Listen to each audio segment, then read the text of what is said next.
PCT presents Public Report, a look at the issues and events of importance to our viewing area. Now, here's your host. Welcome to this edition of Public Report. I'm Bill Arrington, your host, and today's issue is providing support for the terminally and chronically ill in the community. Today's the guest is the director and founder of the Really Living Corporation, Mr. John Cook. How are you today, sir? I'm fine, thank you. Thank you for having coming. me. Oh, thank you for coming in here. We have so much to talk about. I want to first start off by talking about, tell us what the Really Living Corporation is. Well, it's a nonprofit organization that provides support for, as you said, the terminally and chronically ill in the community. The primary things that we provide are free transportation to medical treatments such as dialysis treatments or chemotherapy treatments, also prescription assistance and monetary assistance. Say, for instance, in the case of a patient who's had an extended hospitalization and comes home to find themselves behind in their bills, we provide monetary assistance in those instances also. Wow. So this is a really good corporation as far as helping it. So there's a lot of, probably a lot of need for that in our community. There is. Okay. Now, first of all, you got involved in this. Tell us how you got involved in this. Well, as you said, I founded the organization in 2002, and the reason that I founded it is that I was a dialysis patient for roughly 20 years. I just received a kidney transplant this past summer, but I was diagnosed with end-stage renal disease when I was 19, and I was on dialysis till I was 39. Wow. So I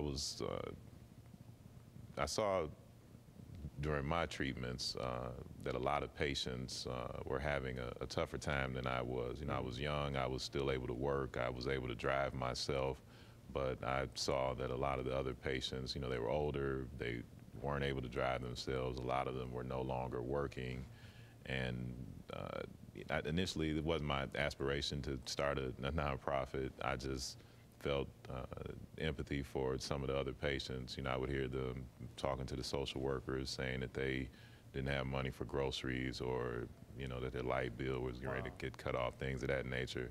So it kind of just started organically. I would help, you know, this patient, and it grew from there. Wow, so you seen a need and you started to fill that need. Yes. And then you seen, you know, the overall real, you know, idea of this could be something that could be done. Well, yeah, I didn't realize initially how many people needed help, and as I said, it wasn't my intention to start a nonprofit per se. Initially, I just, you know, say for instance, if I would hear a social worker, you know, talking to a patient about a particular issue, I might go back to the social worker and say, well, hey, I saw you talking to Mrs. So-and-so about, you know, her not having groceries. Here, give this to her. Right. And eventually, patients would say, well, I heard that you know, do this. Oh, well, okay. That's not necessarily what I do, but okay. Right. And it kind of grew. So it grew from that. Yeah. So if you just having the heart to help, right.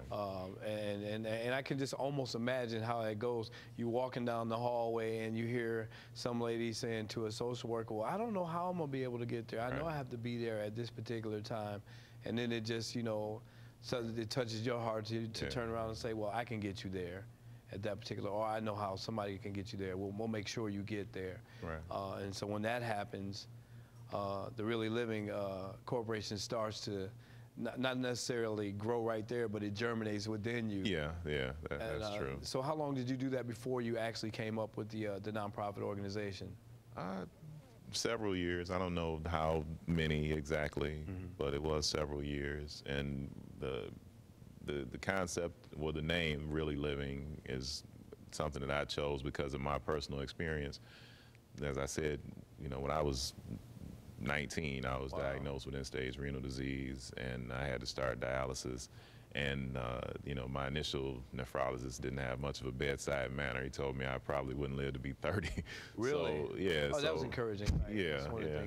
So, you know, for a lot of years, I was really bitter about it. You know, why me? Why did this happen to me? You know, I don't drink, I don't smoke. You know, why did this happen to me? And interestingly, it took me several years to even kind of come to terms with that. But interestingly, I was up one morning, just for, you know, one Sunday morning, I remember, and there was a little thing on TV about St. Jude's and the children that you know were on dialysis and had cancer, and so you know I said, well, hey, they certainly don't deserve it, so you know who am I to complain?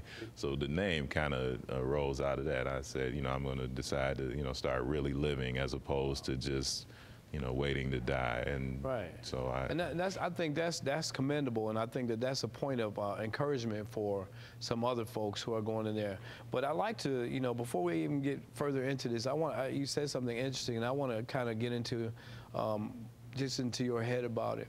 So you're 20, 21, and you have to go to dialysis, and you're not really feeling that at all. So, no. so tell me what it's like when you have to go that morning and making preparations when you go and when you get there. Tell us what that was like for you. I don't. No, I want you to be honest and tell us what it was like before you started to have empathy for somebody else. Really, how you felt. Well, like I said, I was extremely bitter about it. I felt like I didn't deserve it, and I, really daily felt like, why me? Because a lot of people don't know what actual dialysis patients go through and what treatment entails, things of that nature, and I've heard, everybody has heard the word dialysis, but I've spoken to a lot of people, even in their 30s and 40s, that really, they heard of it, but they have no idea what it is or what it entails. It's an extremely difficult process to have to go through. It's painful also.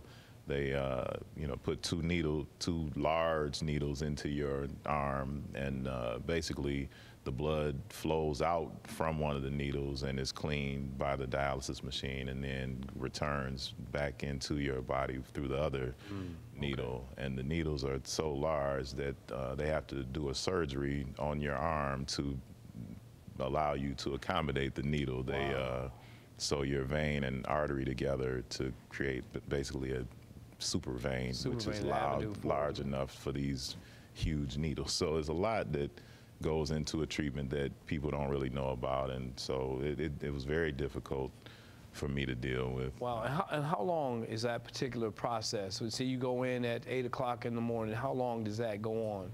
The average treatment is 4 hours, and it's 3 times a week, but depending on, if, say, for instance, you're a person that's overweight, or, there are a number of other reasons that could conceivably cause you to have to go longer. So there are people that have to go 5 or 6 hours 3 times a week. Wow. Yeah, so I can see where that would bring into a lot of questions, and you have to spend some time with yourself. Those 4 hours, I mean, there's not much you can do. No, not at all, and that's like, say for instance, right now, if you just had to sit there for 4 hours, you couldn't move, couldn't do anything. That's a lot of time you find yourself watching the clock quite a bit. Yeah, and anybody who's ever watched the clock, waiting for a time to expire, that clock moves a lot slower when you're waiting for it to come to that desired hour that you wanted to get to. So one of the things that your organization does is provide transportation. Correct. And what kind of transportation do you have right now? Is it like a... Well, we have a van, and then we also have well, everything really with our organization is volunteer. The van drivers volunteer, and then we also have volunteers that use their own vehicles to transport the patients. And for a long time, it was primarily my friends and family, but over the last several years, we've gotten people from the community that want to help as well, and they drive the patients. Wow, that's I just want to get to know. I want more people to get to know a little bit more about you. But what is that phone call like when you call one of your family members and like, hey, I need you to go pick somebody up from dialysis? Well, initially when I decided to actually start really living, it was difficult because my family's like, I got to work and I have to do it. But after I continued to talk to them about it and impress upon them the importance of it, because it's really a matter of life and death. A dialysis patient cannot go without their treatment, And we provide transportation for cancer patients to chemotherapy treatments as well.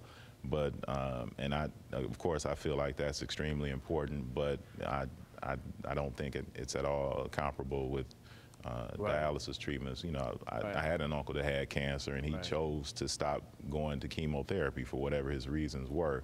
But you can't stop going to dialysis treatments. On average, you can live maybe 2 weeks without dialysis. Wow. So I think it's imperative that the patients get to their treatments, and statistically, every treatment that a patient misses increases their likelihood of mortality by 2.3%.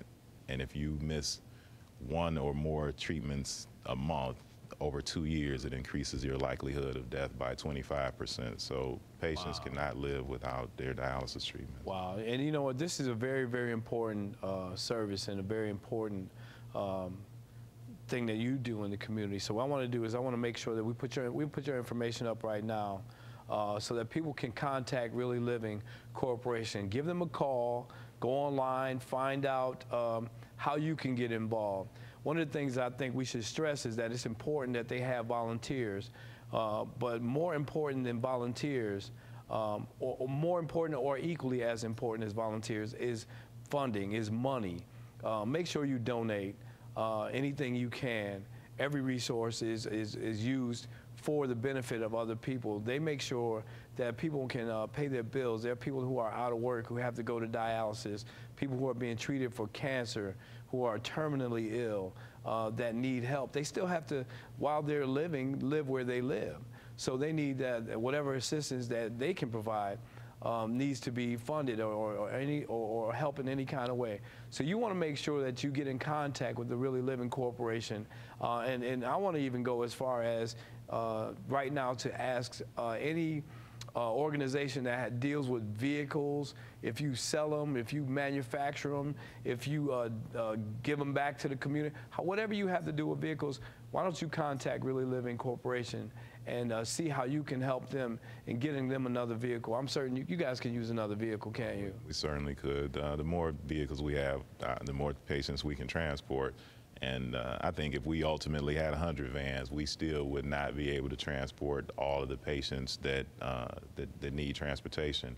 I was talking to a career dialysis nurse the other day, and of the millions of people just in Michigan that are on dialysis, she estimates that roughly 30% don't have consistent, dependable transportation. You know, one relative may take them this day, and a friend may take them this day, and that causes a lot of patients to be late to treatments, to miss treatments.